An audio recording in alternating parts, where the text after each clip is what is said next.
곧 재판이 시작됩니다. 법정 내에 계신 모든 분들은 휴대전화의 전원을 꺼주시고 재판 중에는 정숙을 유지해 주시기 바랍니다.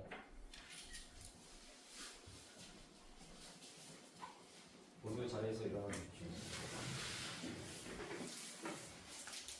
모두 앉아주십시오.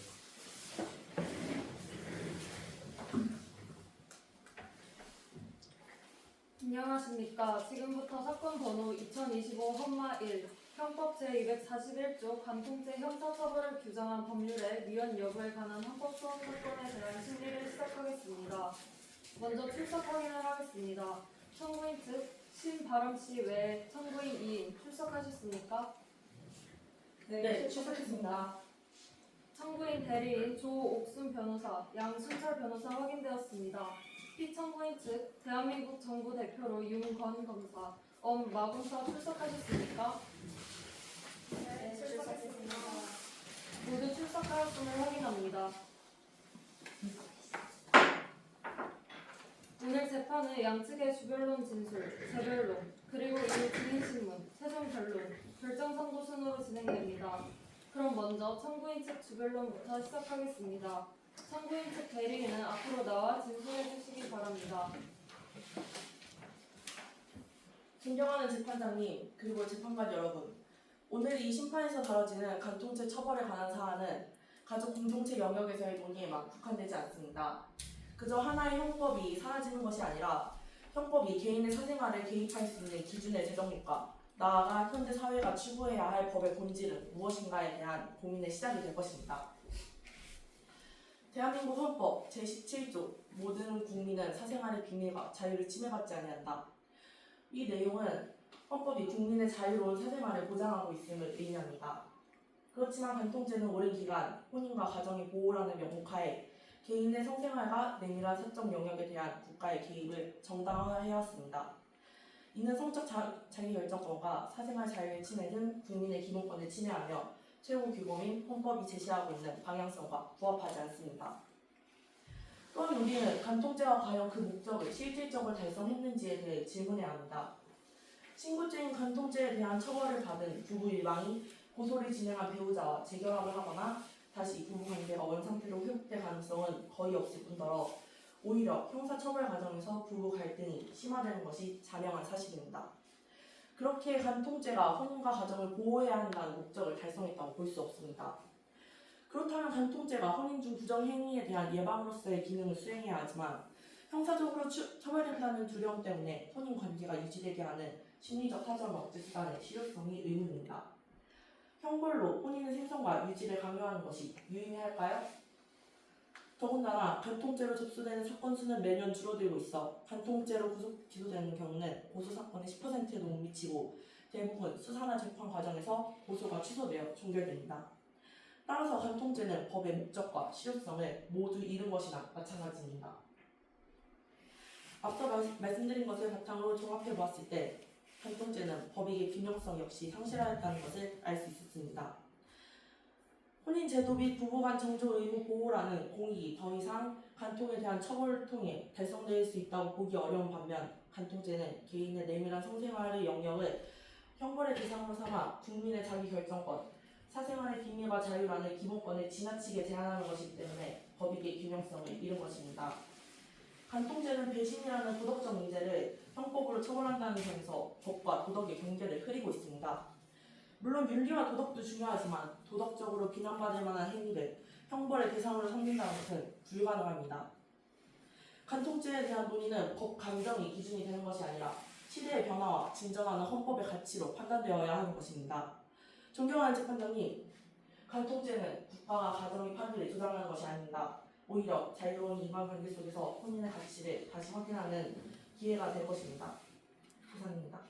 청구인 측 자리로 돌아가십시오. 피청구인 측은 앞으로 나와 진술해 주시기 바랍니다.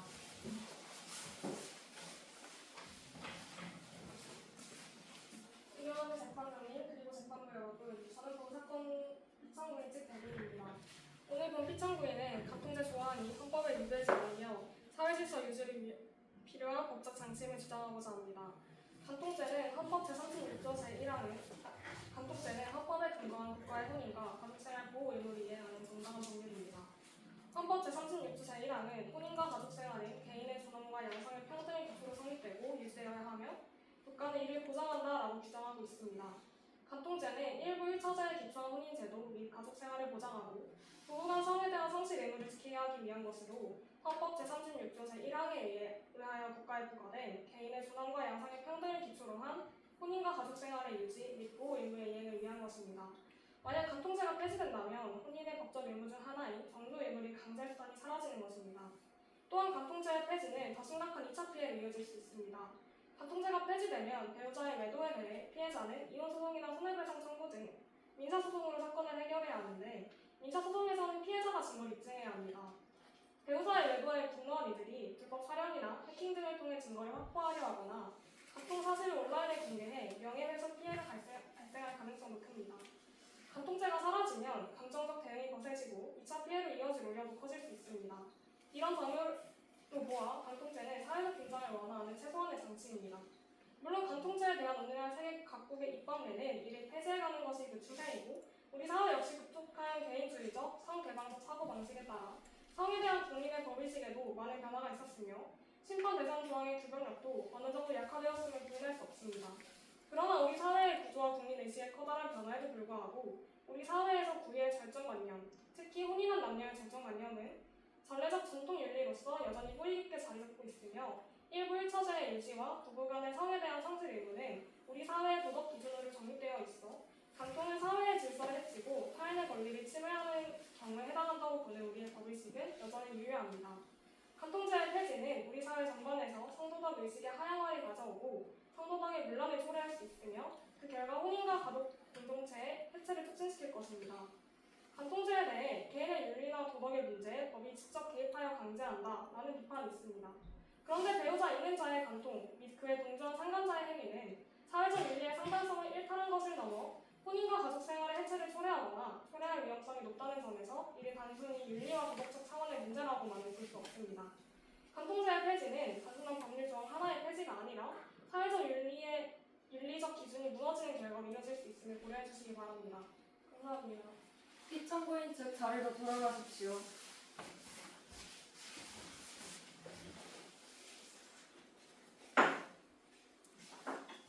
양측의 입장을 잘 들었습니다. 이제 양측은 서로의 주장에 대해 보충 입장을 진술할 기회를 갖게 됩니다. 청구인 측부터 재변론을 이어주시기 바랍니다.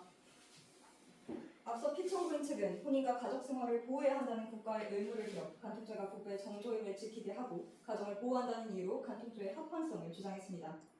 그러나 지금 우리가 논의하고 있는 것은 정조 의무와 윤리적 타당성이 아니라 그 의무를 국가형벌로 강조할 수 있는가입니다. 또한 이 조항은 국가가 혼인제도 자체를 존중하고 지원해야 한다는 의미이지 개인의 정조를 형벌로 통제하라는 의미가 아닙니다.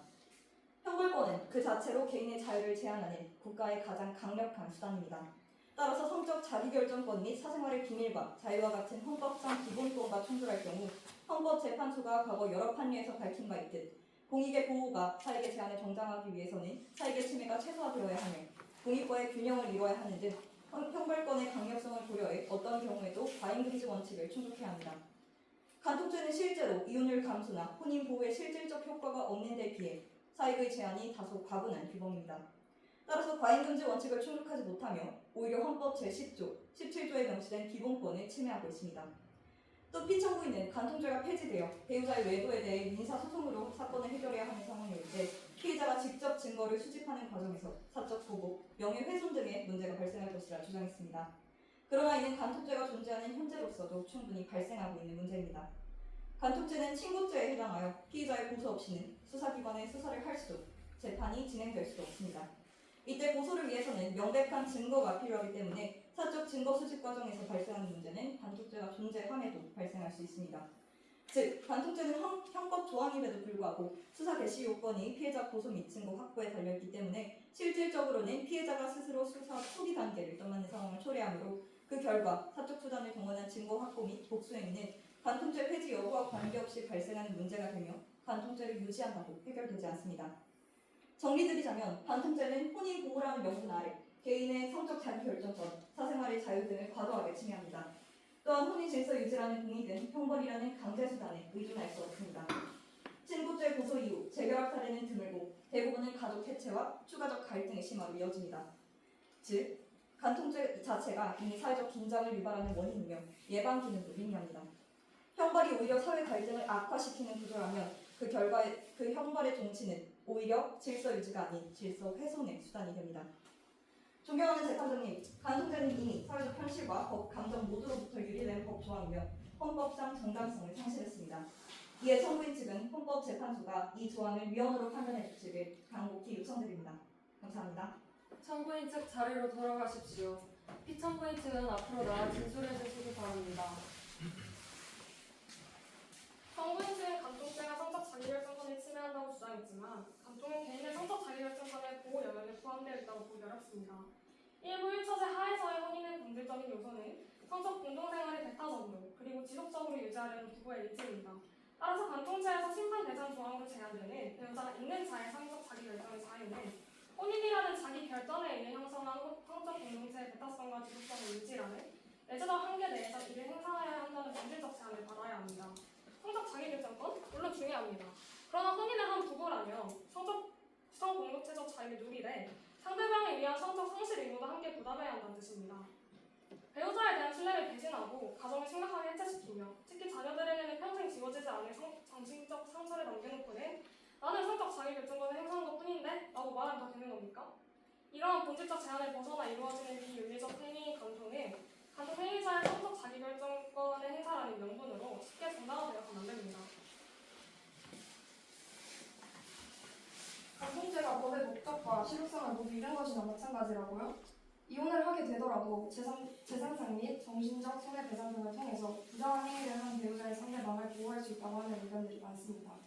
하지만 특히 사회활동의 경험이 없고 가정 내 경제적, 사회적 약자의 처지에 놓여있는 전업주부 여성의 경우 상대방의 재산 은닉 등으로 인하여 재산분할 제도가 실효성이 없는 경우가 많고 위자료도 받을 수 있는 액수가 미미한 수준입니다.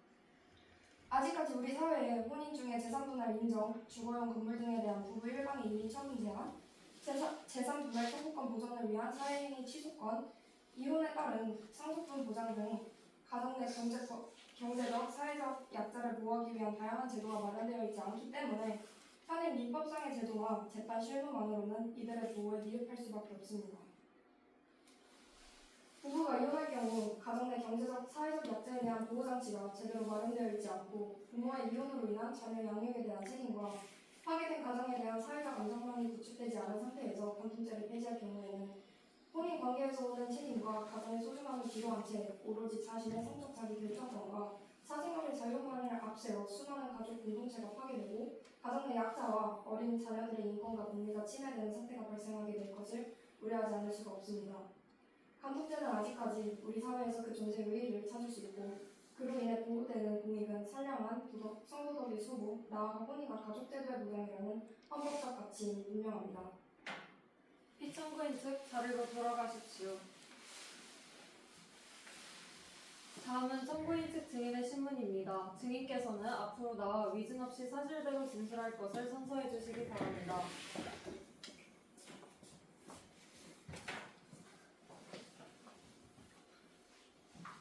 선서 저 장영호는 양심에 따라 숨김과 보탬이 없이 그대로 말하고 만일 거짓이 있으면 위증의 벌을 받기로 맹세합니다.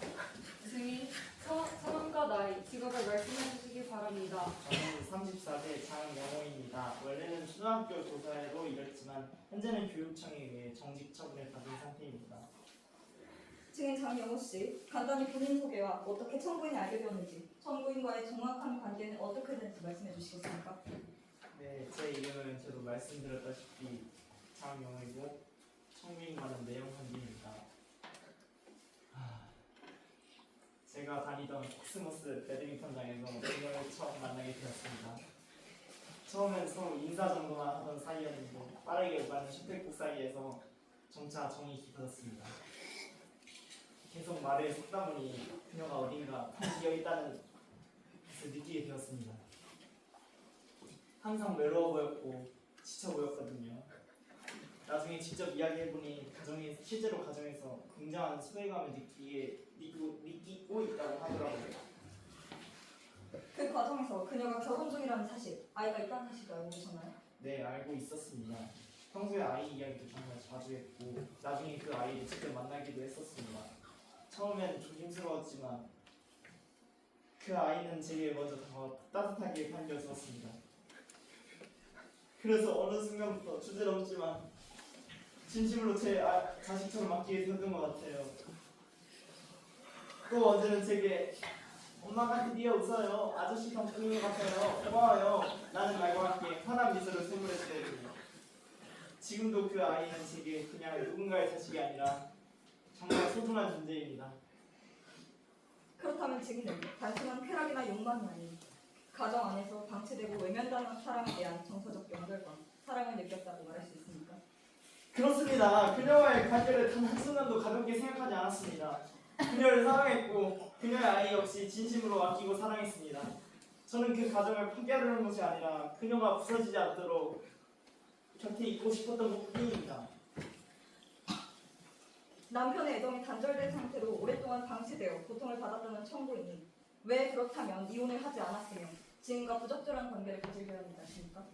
네, 제가 알기로는 그녀가 남편에게 여러 차례 이혼 요구를 했지만 계속해서 거절당했고 재판을 통한 이혼에서도 역시 여러 번 패소하여 이혼을 할 수 없었던 상태였던 것으로 알고 있습니다. 잠깐만요, 장명호 씨. 상대가 결혼 중이라는 걸 알고도 계속 관계를 유지하셨다고 하셨죠.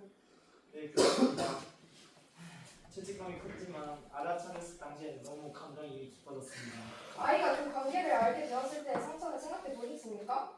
부모가 갈라지게 된 가장 직접적인 원인이 당신이라는 걸 아이가 알게 되면 어떤 일이 벌어질지 고민해 보셨습니까? 그건 지금도 매일 생각합니다. 그래서 아이에게 더 미안할 뿐입니다. 하지만 그만큼 진심이었습니다. 그럼에도 불구하고 당신은 사랑이라는 이름 아래 남의 가정에 들어가 아이 앞에서조차 죄의식을 지으려던 거 아닙니까? 그건 그럴 의도가 아니라 어쨌든 결국 혼인 외에 부적절한 관계를 맺으셨죠. 바람까지 피울 만큼 그 상대가 그렇게 매력적이었나요? 즐거우셨습니까? 그건 이익습니다, 재판관님. 지금 피청구인 측은 증인의 사적인 내면을 과도하게 추궁하고 있으며 이는 형사법적 쟁점을 벗어난 인격침해에 해당합니다. 대답해주세요, 증인! 지금도 그게 사랑이었다고 말하실 수 있습니까? 존경하는 재판관님, 부디 제재해 주시기 바랍니다. 현재 피청구인 측의 발언은 정당한 신문을 넘어서 명백한 인격침해입니다. 사랑에 빠지면 세상하지 않습니까? 사랑에 빠지는 건 제가 아니잖아요. 물론 제가 선택한 방식은 틀렸다는 것을 제가 잘 인정합니다. 하지만 저는 그녀를 진심으로 보듬고 그 그늘 아래서 방치된 아이를 구하고 싶었던 뿐입니다. 남편이나 후배만 남아 손길도 대화도 없는 그런 가정 안에서 그녀를 점점 무너지고 있었어요. 전 그걸 벗어날 수가 없었습니다. 형식과 제도가 인간을 감옥까지 처벌할 수 있다면 그건 너무 잔인하지 않습니까? 사랑의 감옥에 간다는 게 과연 이 시대의 정의입니까? 피청구인 측, 지금 질문은 명백히 증인의 사적 감정에 대한 무리한 침해입니다. 피청구인 측은 앞으로 신문 시 증인의 인격권을 존중해 주시기 바랍니다. 청구인 측 계속하시죠. 그럼 여기서 사실관계 하나를 더 확인하겠습니다. 장영호 씨, 증인의 말을 종합했을 때 과거 남편인 안상철 씨께서는 아내인 청구인의 이혼에 동의하지 않으면서 간통죄를 저지르니 형사 고소를 통해 처벌을 요구하게 되었다고 이해했는데 이게 맞습니까? 네, 본인이 먼저 외면하더니 막상 그녀가 저와 감정을 나누니 복수처럼 처벌을 요구하더군요. 재판관님, 저는 지금 이 자리에서 우리 사회에 하나의 질문을 하고 싶습니다.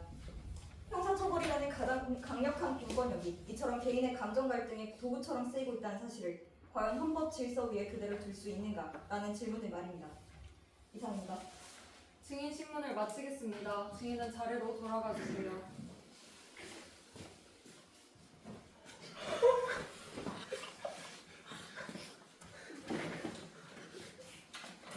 다음은 피청구인 측 증인의 신문입니다. 증인께서는 앞으로 나오셔서 이름과 직책, 그리고 위증 없이 성실히 진술할 것을 선서해 주시기 바랍니다.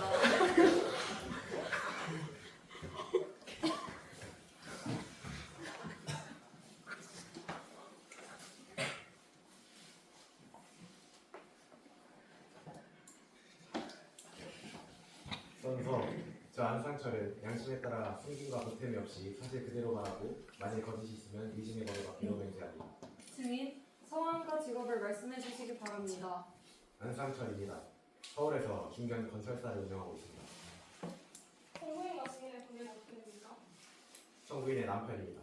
증인께서는 배우자의 방송으로 결혼 생활에 파탄을 이뤘다고 진술하였습니다. 당시 전화를 구체적으로 말씀해 주시겠습니까? 그날이 아직도 기억납니다. 제 아내는 요즘 운동이 재밌다고 하였고 저는 믿었습니다. 설마 제가 땀 흘려 세운 집안에서 제가 산 운동복을 입고 다른 남자의 품에 안겼을 줄은 상상조차 하지 못했습니다. 10년이 넘는 결혼 생활이었습니다. 저는 아내를 믿었고 바빴습니다. 가정을 지키려면 일에 집중해야 한다고 생각했었습니다. 그런데 어느 날부터였습니다. 아내가 자주 늦었습니다. 운동이 길어졌다, 친구를 만난다, 핸드폰이 무음이었다. 눈빛은 자꾸 어딘가를 피하는 느낌이 들었습니다. 처음에 제가 예민한 줄 알았습니다. 아내가 지쳤을 수도 있다고, 내가 관심을 덜 줬을 수도 있다고 그렇게 자책했죠. 하지만 결국 알아버렸습니다. 결정적인 순간이 있으십니까? 아내가 워크숍을 간다고 한 지난 4월 28일 23시경 초콜릿 모텔 카드 결제 알림이 왔습니다. 순간 머릿속이 하얘졌지만 진짜 불륜이라면 카드 결제 시 저에게 알림이 오는 걸 아는 아내가 제 카드를 당당하게 사용하지 않았을 것이라 생각하며 아내에게 전화를 걸었습니다. 그런데 17통의 전화를 걸었음에도 불구하고 아내로부터 연락이 오지 않았습니다. 결국 불안감이 깊어진 저는 초콜릿 모텔로 직접 향하였습니다. 아내가 말한 워크숍 장소인 양양과는 다르게 집에서 고작 20분 거리인 것을 확인하고 불륜임을 직감했습니다. 모텔에 도착한 순간 8분 편의점에서 결제 알림이 왔고 모텔 사장님께 물어 8분 편의점으로 향하던 중 저는 보았습니다. 술에 취한 아내가 낯선 남자의 품에 안겨 자연스럽게 모텔로 들어가는 충격적인 장면입니다. 제 아내는 다른 남자의 품에 안겨 너무도 행복하게 웃고 있었습니다. 제가 사준 매트를 입고 제가 준 카드를 들고 그 남자의 팔짱을 끼고 그렇게 들어가더니 그 순간 머릿속이 새하얘졌습니다. 그건 분노도 충격도 아니었습니다. 이게 현실인가? 그 말만 계속해서 반복했습니다. 한참을 그렇게 그 자리에 있다가 손이 떨리는 채로 사진을 찍었습니다. 그게 사랑을 주던 남자의 마지막 존엄이었습니다. 감정이 아니라 증거를 챙기는 것. 심지어 아내 휴대폰에는 이런 사진도 있었습니다.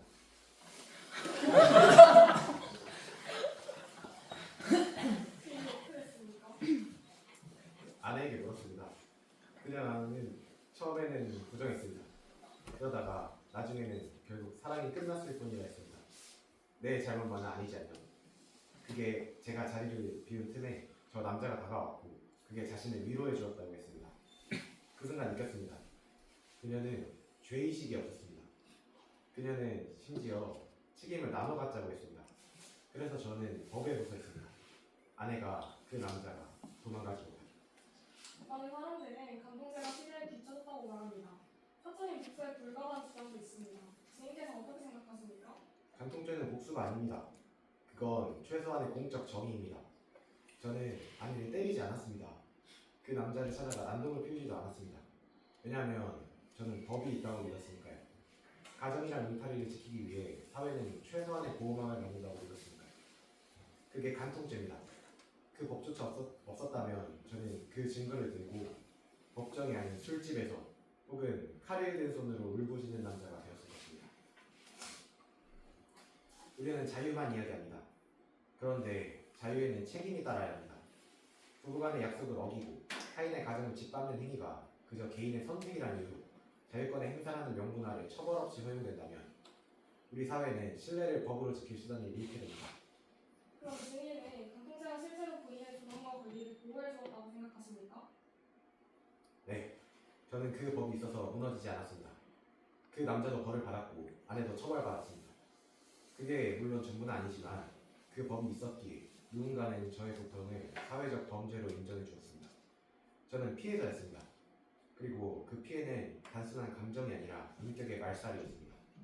증인께서는 간통죄가 없다면 이런 부정행위에 대해 어떠한 방식으로도 법적 보호를 받을 수 없었다고 생각하십니까? 네, 다른 법으로는 저의 피해를 입증하거나 회복할 수 있는 방법이 없었습니다. 위자료 청구가 있다고 하지만 그것만으로는 충분하지 않았습니다. 제 존엄, 제 믿음, 제 가정을 짓밟은 행위에 대해 명확히 이건 범죄다 라고 말해줄 수 있는 건 간통죄뿐이었습니다. 간통죄가 없었다면 저는 단순히 감정적으로 상처받은 사람, 이혼한 사람으로만 남았었거든요. 하지만 전 피해자였습니다. 간통죄는 그런 피해를 사회적 범죄로 공적으로 선언해주는 유일한 수단이었습니다. 피청구인 측은 자리로 돌아가고 청구인 측은 증인 신문을 시작해 주십시오. 증인, 앞서 결혼 생활이 10년 넘게 이어졌고 가정을 지키기 위해 일에 집중했다라고 말씀하셨죠? 네, 그렇습니다. 가정을 지키기 위해 일에 집중했다는 건 곧 배우자와 함께 보내는 시간을 줄였다라고 해석될 수 있겠네요.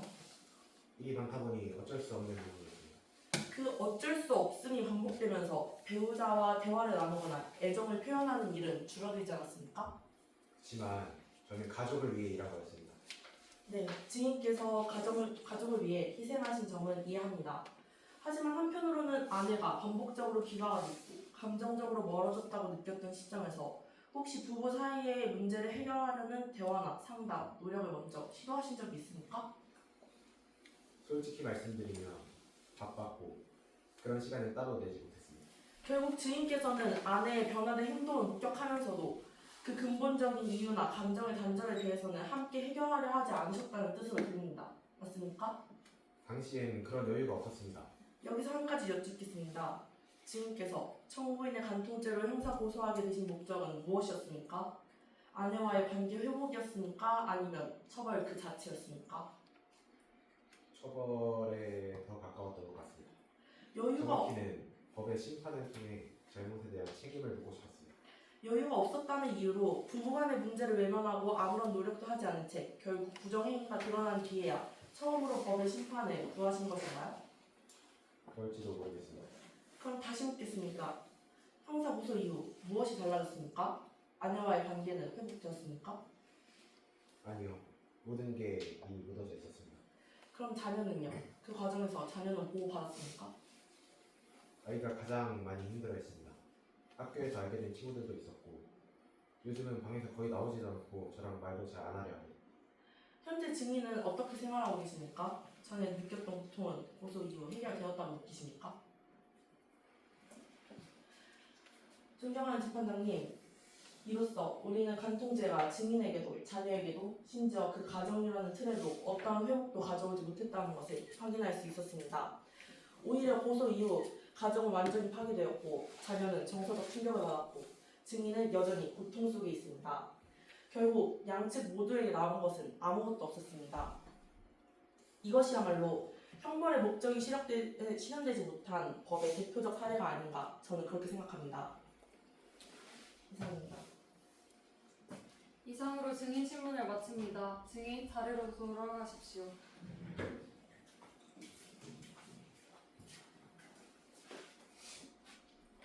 이제 양측은 마지막으로 최종 변론을 진술하겠습니다. 청구인 측부터 발언해 주시기 바랍니다. 법의 존엄과 국민의 자유를 함께 지켜내야 할 최종의 자리에서 재판장님과 재판부 여러분께 청구인의 최종 입장을 말씀드립니다. 이 재판은 단순한 형법 조항의 폐지 여부를 논하는 자리가 아닙니다. 우리는 지금 이 법은 도대체 누구를 보호했는가, 그리고 국가가 개인의 삶에 개입할 수 있는 헌법적 한계는 무엇인가를 묻고 있습니다. 피청구인 측은 말합니다. 간통죄는 가정의 신뢰를 지키는 공적 장치라고. 그러나 그 공적 장치라는 이름으로 누가 보호받았는지, 누구의 삶이 회복되었는지를 물었을 때 들려오는 대답은 아무것도 없었습니다. 재판관님, 간통죄는 그 누구의 존엄도 회복시키지 못했습니다. 혼인을 보호한다는 입법 목적은 실현되지 않았고 오히려 관계를 복구하기는커녕 혼인을 가속화했으며 이별 이후 감정적 복수를 정당화하는 형사적으로 전락했습니다. 또 피청구인 측은 혼인 중 정조 의무는 지켜져야 한다고 말합니다. 그 주장 부정하지 않습니다. 그 의무는 윤리적으로 충분히 타당할 수 있습니다. 하지만 우리가 논하고 있는 것은 그 윤리를 형벌로 강제할 수 있느냐는 것입니다. 개인의 정조 의무를 형사처벌로 통제하려는 시도는 결국 국가의 개인을 사생활 깊숙이 침입해 사람과 관계마저 형벌로 재단하겠다는 위험한 선언임에 틀림없습니다. 헌법 제10조는 인간의 존엄과 행복 추구권을 보장합니다. 헌법 제17조는 모든 국민은 사생활의 비밀과 자유를 침해받지 아니한다고 선언합니다. 그리고 헌법 제37조 제2항인 기본권 제약은 공익에 부합하고 필요한 경우에 하나며 침해는 최소화되어야 한다고 명시하고 있습니다. 그러나 간통죄는 이 모든 조건을 충족하지 못하고 있습니다. 공익성은 사라지고 필요성은 퇴색되었으며 수단은 가장 과도합니다. 이상입니다. 그렇다면 실효성은 있었을까요? 현실은 우리에게 실효성의 부재를 덮겠습니다. 대부분의 간통 고소는 취하로 종결되며 피고소인은 재결합이 아닌 형사처벌로 남용시켜 관계는 되돌릴 수 없는 상태가 됩니다. 결국 간통죄는 가정회복은커녕 복수를 제도화한 것에 불과합니다. 간통죄로 처벌을 받은 범죄자가 1년 이내 다시 간통을 저지른 비율도 매년 급증하고 있습니다. 단기간 내에 재범률이 높다는 해당 사실은 우리로 하여금 형벌을 통한 간통 예방 효과가 미미하다는 결론에 다다르게 됩니다. 피해자 보호 수단이라는 법은 오히려 피해자에게 입증 책임까지 전가했습니다. 이는 몰래카메라, 위치 추적, 카톡 해킹, 사적 공개 같은 또 다른 범죄로 이어지는 결과를 낳았습니다. 간통죄 자체가 2차 피해를 유발한 주범이 된 것입니다. 재판관님, 그 누구도 사랑했다는 이유만으로 범죄자가 되어서는 안 됩니다. 그리고 배신당한 피해자에게 역시 국가의 형벌을 통한 복수의 수단을 쥐어주는 것이 아니라 민사적 구제와 회복적 시스템을 통해 보호받게 하는 방식으로 접근해야 합니다. 법이 시대와 국민의 삶을 반영한다면 이제는 말해야 할 때입니다. 가정은 형벌로 지켜지는 곳이 아니며 사랑과 배신, 갈등은 형벌이 아닌 성숙한 제도로 다뤄져야 한다는 것을 말합니다. 존경하는 재판부 여러분, 오늘 이 재판은 하나의 형법 조항을 위헌으로 판시한 것 이상으로 우리 사회가 행복한 법치국가로 나아가고 있다는 선언이 되어야 합니다. 국가는 더 이상 부더기 잣대를 들이대는 것이 아니라 자율과 존엄의 원칙 아래 관계의 회복과 권리의 보장에 집중해야 합니다. 간통죄는 헌법에 위배됩니다. 그 폐지가 곧 정의이며 그 제거가 곧 헌법의 명령입니다. 이제는 형벌이 아니라 성숙한 민사 제도로 해결해야 할 때입니다.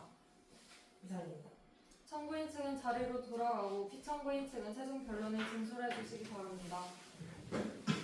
존경하는 재판장님, 그리고 이 자리에 함께한 여러분, 우리는 지금 단순한 형벌 조항의 폐지를 넘어서 국가가 그리고 사회가 가정의 신뢰와 인간의 존엄을 보호할 책임이 있는가에 대한 질문 앞에 서 있습니다. 안상철 증인은 말했습니다.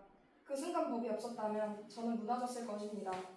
그는 아내의 외도라는 현실 앞에서 폭력도 보복도 택하지 않았습니다. 대신 그는 법을 택했습니다. 그는 사회에, 국가에, 그리고 이 재판장에 자신의 고통을 정의로 회복시켜달라고 호소했습니다. 간통죄는 오랫동안 많은 논란이 있었습니다. 사적 복수의 수단이다, 사생활 침해다. 그러나 간통죄는 단지 복수의 도구가 아니라 부부간의 신뢰와 가정이라는 최소 단위의 사회 질서를 지키기 위한 마지막 공적 장치입니다. 물론 결혼 생활은 수많은 이유로 균열이 생길 수 있습니다.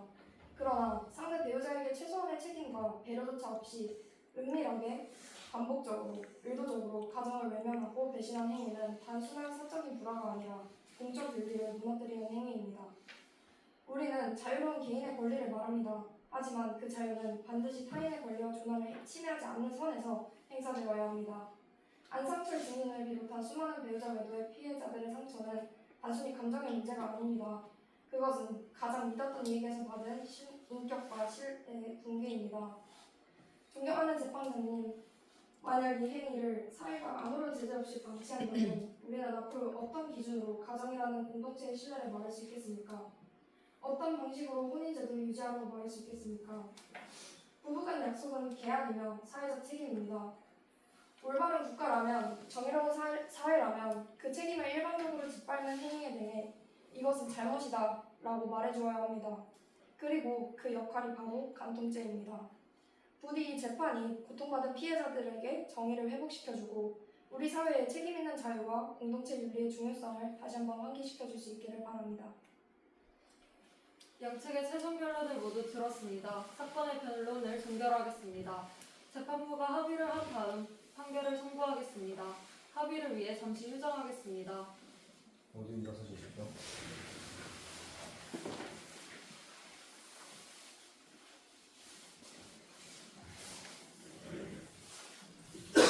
결정 선고가 진행됩니다. 계속 정숙을 유지해 주시기 바랍니다.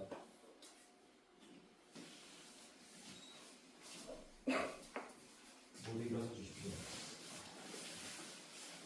모두 앉아 주십시오.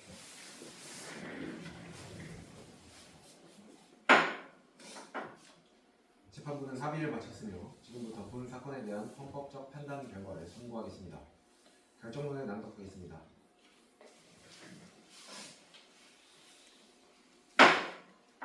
지금부터 본 재판부는 헌법재판소 2025 헌마 1 형법 제241조 간통죄 형사처벌을 개정한 법률의 위헌 여부에 관한 헌법소원 사건에 대하여 다음과 같이 결정합니다.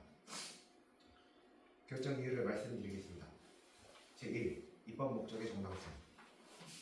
심판 대상 조항은 선량한 통풍 및 일부 1차제에 기초한 혼인제도를 보호하고 부부간 정조 의무를 지키게 하기 위한 것으로 그 입법 목적의 정당성은 인정됩니다.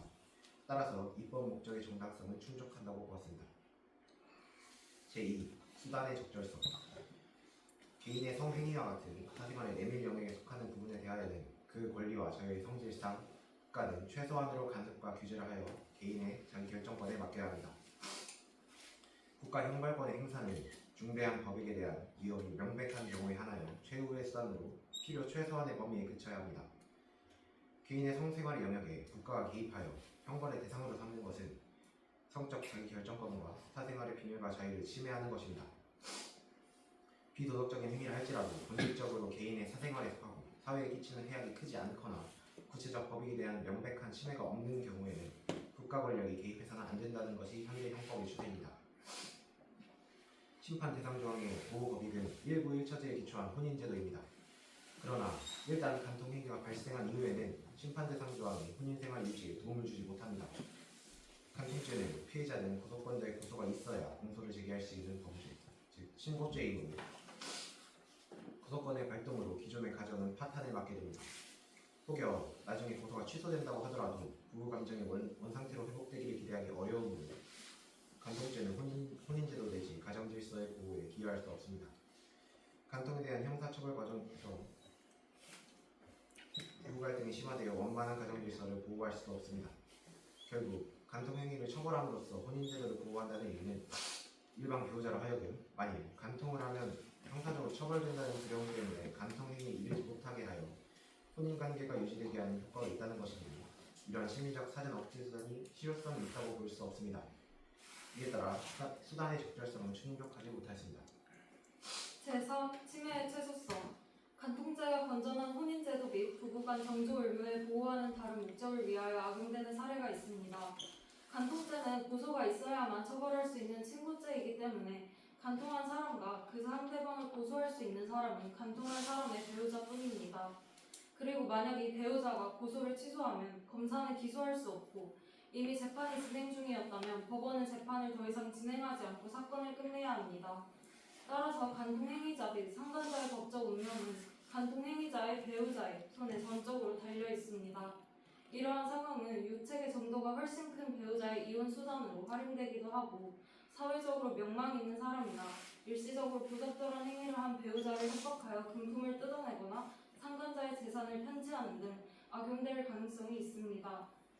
이와 같은 사정을 종합해보면 선량한 성풍속 및 일부 1처제에 기초한 혼인제도를 보호하고 부부간 정조 의무를 지키게 하고자 간통행위를 처벌하는 심판 대상 조항은 침해의 최소성을 갖추지 못하였습니다. 제4. 법익의 균형성. 심판 대상이 되는 조항은 개인이 누구와 어떤 관계를 맺을지 선택하는 아주 사적인 부분까지 형벌로 처벌하려고 합니다.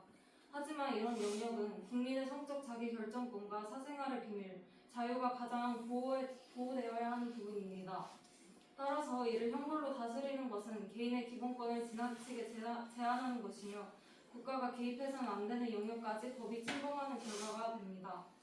결국 심판 대상 조항은 수단의 적절성 및 침해의 최소성을 갖추지 못하였고 법익의 균형성도 상실하였으므로 과잉 금지 원칙을 위반하여 국민의 성적 자기결정권 및 사생활의 비밀과 자유를 침해합니다. 이에 재판관 전원의 일치된 의견으로 주문을 선고합니다. 주문, 청구인의 청구를 인용한다. 이상으로 재판을 마치겠습니다. 재판부가 퇴정합니다. 그리고